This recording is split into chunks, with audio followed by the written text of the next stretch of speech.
Hello, my friends, and welcome back. I'm Chisgule Gaming, and in today's video, sponsored by the makers of Rise of Kingdoms, we're going to review the detailed skill review for Ragnar Prime, who, by the way, we saw a sort of blueprint for what their skills would be a couple weeks ago, but now, hey, these details are crazy. So we'll talk about the skills, who you maybe pair with, and more.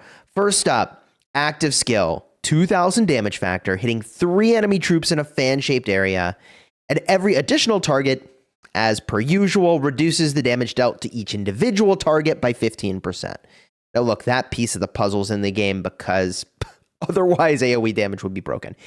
The current target of this commander's troop takes additional damage every second for the next 2 seconds. So this to me looks like a debuff onto your primary target only, cranking an additional total 600 factor, that's 300 per second for 2 seconds. So I think this is pretty good AoE, but not crazy. Like Guan Yu does 2,000 damage factor and a silence. Here we're looking at 2,000 damage factor to 3 targets, and your main target might take a total of 600 more factor over the next couple seconds. Ride the Whale Road, bro. You couldn't name the skill something cooler. Oh, man. This commander's infantry gains 40% defense, which is a lot of defense, 10% march speed, and if this commander's troop contains only infantry, it takes 10% less normal damage, which is really good sort of anti-smite technology there, or anti-swarm, I suppose. From there, the Sea King.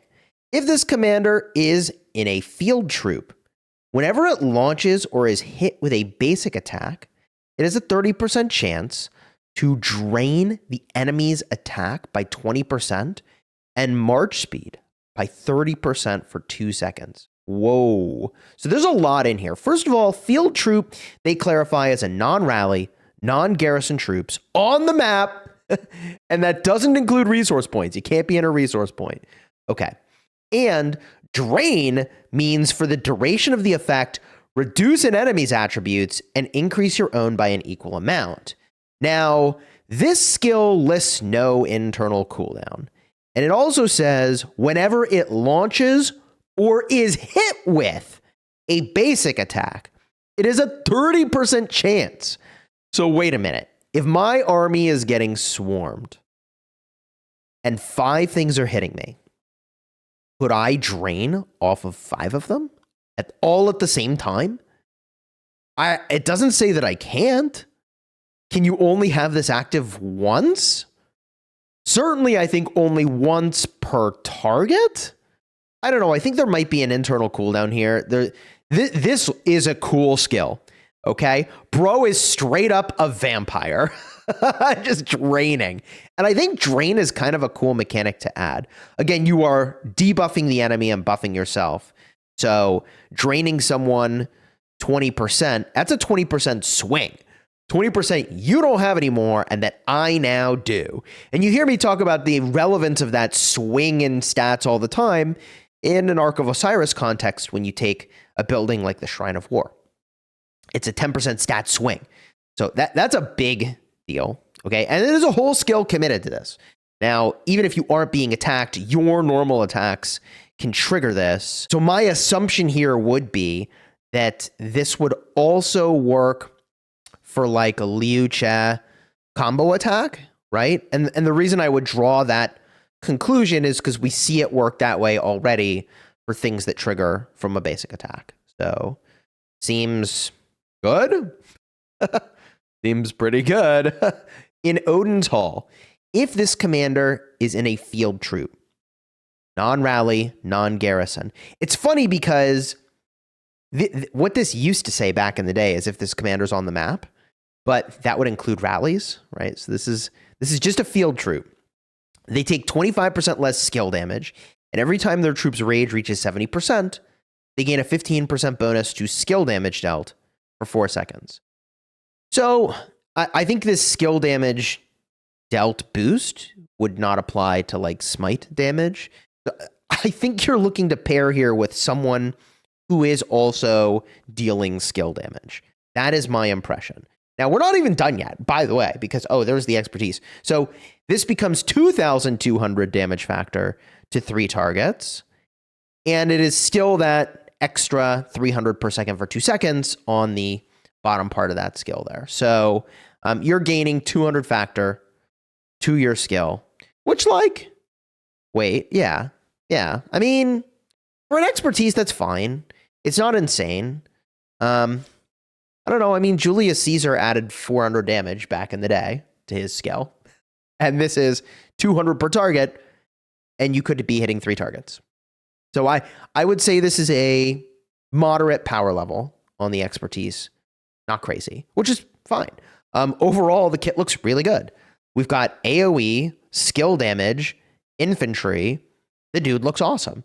And theoretically, in other KVKs, you can switch around his troop typing and use him as something else.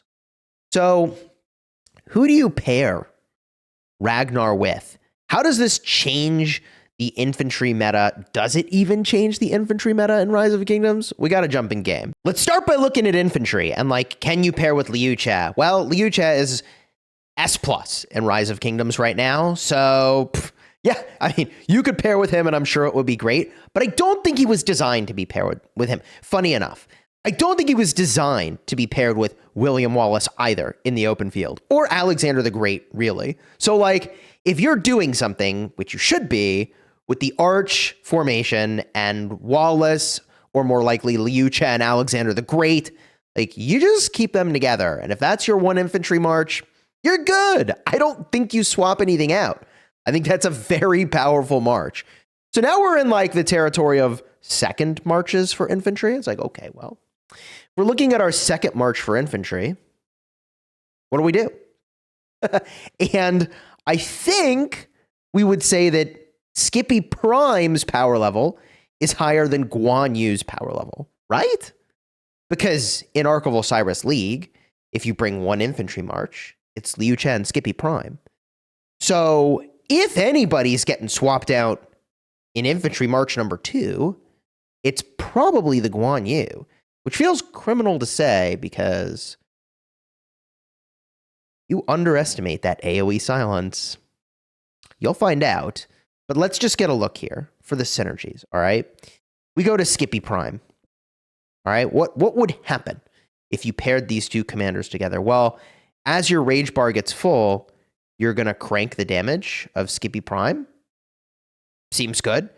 Now, if you use Ragnar as the primary, then as your rage bar gets full, you crank the damage of Ragnar, which also seems good. But, in my perfect world, you'd hit him with the AoE health debuff and then pop him with your Ragnar Prime damage.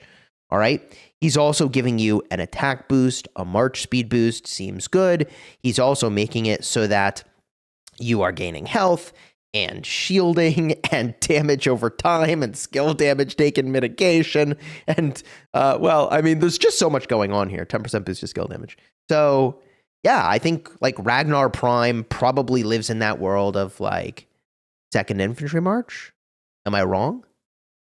I don't think so. I think he seems good. And anytime you see AoE damage, you got to be hold up. Wait a minute. Wait a minute. That could be a big deal. So much so that maybe the conversation should be, where do we get rid of Wallace or Alexander the Great? If you wanted to go full AoE, which you probably should aspire to do, you could make an argument that what you should do is Skippy Prime and Liu Che together and, Guan Yu and Ragnar Prime. Am I crazy? It all depends on what you value. And if you value the AoE, which you probably should, I don't know. You could really make that argument. And it's funny because I just maxed William Wallace, who is amazing in the open field, by the way. We gotta have to test. We are gonna have to do some testing to figure it out. All right. Now, in terms of, your boy Cheese, the oddball who has a Trajan still, I don't think Ragnar Prime is someone hold up. I clicked gathering. You don't want to pair Ragnar Prime, I think, with Trajan. I don't think that's where it's at. Like, a lot of people were sort of speculating, oh, do that. And like, maybe, but when you get to 70% rage, you do extra skill damage, and it's going to be Trajan's non-skill damage that gets the benefit of that.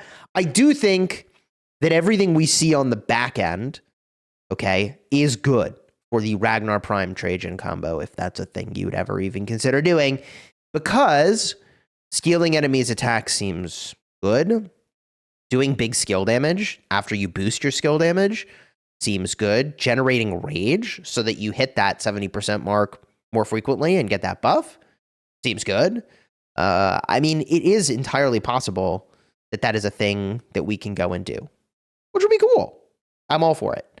Now, that said, if you get the special item in KVK that lets you use Ragnar Prime as kind of whatever troop type you want, wow. Well, now you've got a lot of really cool options. And the question becomes, is he going to be better than something else you've got there? And remember, this is, as I recall, only for this one KVK.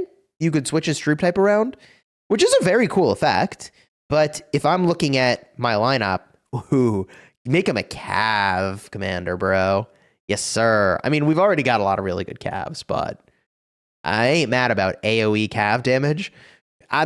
This is sacrilege to say, could you replace Nevsky? But like, also taking a single target damage dealer and adding in AoE damage, like, that's very powerful. I don't know. It's basically sacrilege to even imply that Nevsky, of all commanders, how dare you, Chisgule, would ever hit the bench for any reason. He is a really good commander, and there's just no denying it. I don't think, I mean, I don't know. Would you bench William? William's buffs are like, you good, bro? Like, this is you good. That's what you're doing. And as far as archers go, we just got Shajar. Shajar looks good, but she is single target damage. She is also buffing, though. So it's like, it gets into this weird spot of like, maybe, maybe not. But like, Asher Benapal with Ragnar Prime, am I crazy, or is that going to be some big damage? I feel like that's just big damage is what that is. That seems really good as I scroll forever to try to find Asher Benapal. Gosh darn it, I must have scrolled past him so many times. This is a thing that happens to me. I become streamer blind. This is a real thing. It's a real condition. Medical doctors have confirmed, right? So you do a ton of damage factor, which seems good. And on top of that, you're gaining attack, seems good. Skill damage boost, seems good. Take less normal, seems good. Bunch of buffs, seems good, right? Like, very, very straightforward sort of a march. With regard to his talents, we've seen infantry skill many times in the past. I'll show you my Guan Yu build in just a second. But that's going to work really well with the 2,200 factor, the damage over time you get over here. And by the way, this is additional damage. Additional damage. Okay, I'll point that out for talents. We'll cover that in a second here. But additional damage also for Skippy Prime is really interesting because Skippy Prime does additional damage. So there's this one talent in the skill tree that only applies to damage over time. Damage over time. Anyways, you have the defense boost, the march speed boost, the normal benefit there, the attack drain and march. Dude, you were going to be going so fast only for 2 seconds, but whatever. Yoinking 30% march speed off of enemies. Skill damage boost. Wait, takes less skill damage. All right, takes less skill damage. GG, skill damage taken reduction. But also, yeah, there's the bonus to skill damage. Okay, I'm not crazy. I was like, wait, did I get it wrong? No. There is, I mean, 15% is not much, right? Like, it's not much. If you paired with Liu Chat, like, you're not losing that much. I mean, it sucks, but dude, the Skippy Prime pairing, let's look at it. Hey, yo, that's looking good, bro. Let's talk talents. So yeah, I mean, you do something like this, right? You crank the rage right over here. we have, as a community, have learned, hey, yo, rage good. Rage good. So you crank the rage. That gets your skill cycles faster, which means you get more of that benefit of like, oh, we got to 70% rage, right? And then in the infantry tree, you take, hold the line, obviously, go full inf. Okay. Health over here is big W. A little bit of march speed on top. Don't worry, you're going to rip march speed off your enemies. I don't know. I mean, you could put more points into march speed if you felt so inclined. I feel like the cost is too high for that, personally. And this is the talent. That's your damage over time. So if you were using Ragnar as the primary, what you could do is take latent power, but I think you have plenty of other talents. Like this is the thing. It's like, it's not like you're sitting here with tons of talent points to go around. You could take these 4 points, 2 here for march speed, 2 here for march speed. Okay. Then there's sort of 4 points worth of goodness over here. Although you hate to lose the infantry health. That sucks. But you know, you could put 3 over here to get your damage over time buff.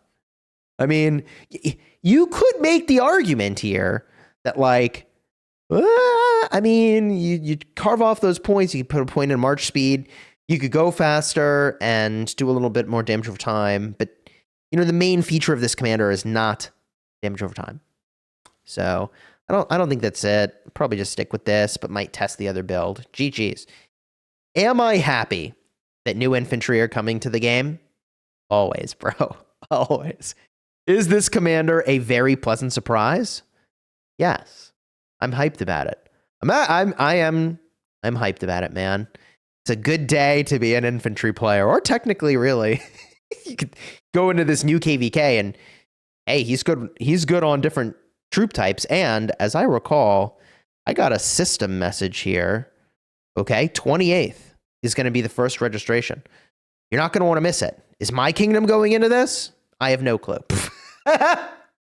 Did you think I was about to say, and we'll be the first ones to be the guinea pigs? Dude, if I showed up in a video and said that, I'd be getting a message from Maury like, what the heck, bro? We didn't say that. But if I say that, do you think we'd do it? I don't know, whatever. King of all Britain. I am hyped about this story. Big W with this commander. If you enjoyed the vid, throw a like on here, subscribe to the channel. Do you think he's balanced? Do you think he's going to be fun to play with? I think the answer is going to be yes. And if you're looking for more information about switching his troop type, I think I covered that in another video. So I'll have a card here and here, probably 2 videos. Between these 2, I've got you covered. I'm looking forward to this.